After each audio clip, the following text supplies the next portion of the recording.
Hi అండి, welcome back to our YouTube channel అమ్మాస్ wonders. ఈరోజు మనం వేరుశనగ పప్పు విత్ చింత చిగురు పచ్చడి ఎలా చేసుకోవచ్చో చూద్దామండి. ఇది పాతకాలం నాటి రెసిపీ, చాలా టేస్టీగా ఉంటుంది. దానికోసం నేను ఇక్కడ చింత చిగురు, ఆనియన్స్, అలాగే వేరుశనగ పప్పు, ధనియాలు, అలాగే ఎండుమిర్చి తీసుకున్నాను అండ్ సాల్ట్. అంతే అండి, వీటికి మించి ఇంకేం ఇంగ్రీడియంట్స్ అవసరం లేదు. చాలా ఈజీగా క్విక్గా చేసుకోవచ్చు ఈ పికిల్. చింత చిగురుని బాగా వాటర్లో వేసుకొని బాగా వాష్ చేసుకోవాలి, లేకపోతే మట్టి ఉండిపోతుంది, మట్టి మట్టిగా అనిపిస్తుంది. సో నీట్గా వాష్ చేసుకొని చింత చిగురుని, కొంచెం లేతగా ఉన్న చింత చిగురు తీసుకోండి. ఇలా వాష్ చేసి పెట్టుకొని దాని తర్వాత ఒక ప్యాన్ తీసుకొని ప్యాన్లో ఆయిల్ వేసుకొని ఎండుమిర్చిని వేసుకొని బాగా వేయించుకోవాలి.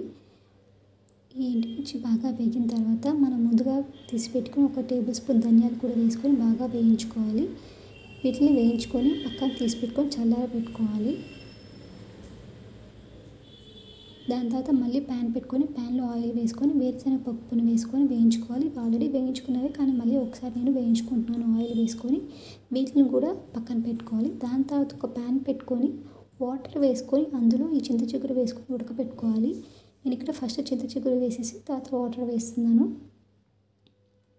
వాటర్ వేసేసి చింత చిగురుని బాయిల్ చేసుకోవాలి బాగా.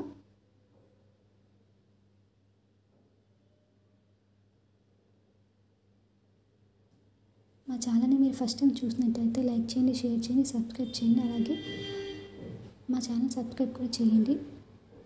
ఈ చింత చిగురుని ఉడకపెట్టుకున్న తర్వాత ఇలా ఉంటుందండి. ఒక బౌల్లోకి తీసుకోండి. సో మనం ముందుగా అన్నీ వేయించుకొని చల్లారి పెట్టుకున్నాం కదా, వాటిని అన్నింటినీ మిక్సీలో వేసుకొని ఈ చింత చిగురు కూడా వేసుకొని మిక్సీ పట్టుకోవాలి. సో వీటితో నేను ముందుగా వేసేసుకున్నాను. తగినంత సాల్ట్ కూడా వేసుకుంటున్నాను. అలాగే మనం ఉడకపెట్టుకునే చింత చిగురు కూడా వేసేసుకొని మిక్సీ పట్టుకుంటున్నాను. కొంచెం కచ్చాపచ్చాగా మిక్సీ పట్టుకోండి. అలా మిక్సీ పట్టుకున్న తర్వాత మనం ముందుగా కట్ చేసి పెట్టుకున్న ఆనియన్స్ ఉన్నాయి కదా, ఆనియన్స్ ముక్కలు కూడా వేసుకొని మళ్ళీ మిక్సీ పట్టుకోవచ్చు. చూపిస్తుంది ఇక్కడ ముక్కలు వేసుకొని, మీకు సాల్ట్ ఏమైనా తక్కువ అనిపిస్తే వేసుకోండి. అలాగే విధంగా వాటర్ ఏమైనా కావాలంటే కూడా వేసుకొని మిక్సీ పట్టుకోండి.